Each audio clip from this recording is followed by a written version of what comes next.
ভিতৰত অলপ ঠাণ্ডা কৰি দিয়ক ঘৰৰ ভিতৰত পিছুৱাই যা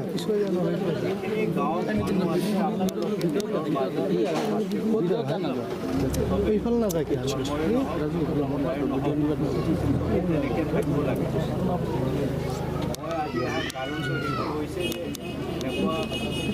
সদায় প্ৰত্যেক জেগাত নহয় যে বিশেষ ধৰ্মৰ এটা পৰিয়াল থাকে আৰু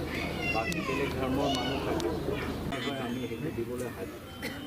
আমি যেতিয়ালৈকে ইয়াত আছোঁ তেতিয়ালৈকে কোনো দেখিছোঁ যে তেখেতে যিয়ে কৰিছে তাক চিনাক্তকৰণ কৰিব লাগে আৰু একশ্যন ল'ব লাগে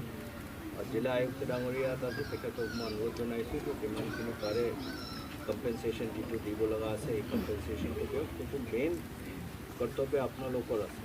আপোনালোকে ধাৰ্মিক সংখ্যালঘু হিচাপে যিটো এটা পৰিয়াল আছে তাৰ নিৰাপত্তাৰ দায়িত্ব আপোনালোকৰ আছে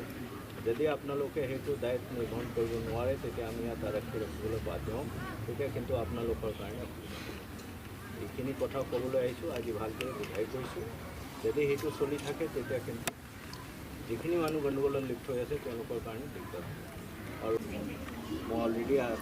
স্থানীয় থানাত কৈছোঁ ইয়াত অহা যোৱা কৰি থাকিব লাগে পেট্ৰলিং কৰি থাকিব লাগে মোৰ সদ্যহতে সেইটো বেছি এতিয়া সেইমতে মিলা প্ৰীতিকৈ চলিব লাগে গণ্ডগোল হ'ব নালাগে অসমখন এতিয়া বহুত আগত আমি লৈ যাব লগা অৱস্থাত আছোঁ যদি আপোনালোকে ভালদৰে থাকে তেতিয়া বহুত আগলৈকে যাব চবৰে লাভ হ'ব কোনে কৰিছে আৰু এছ পি ডাঙৰীয়া আছে ডি চি আছে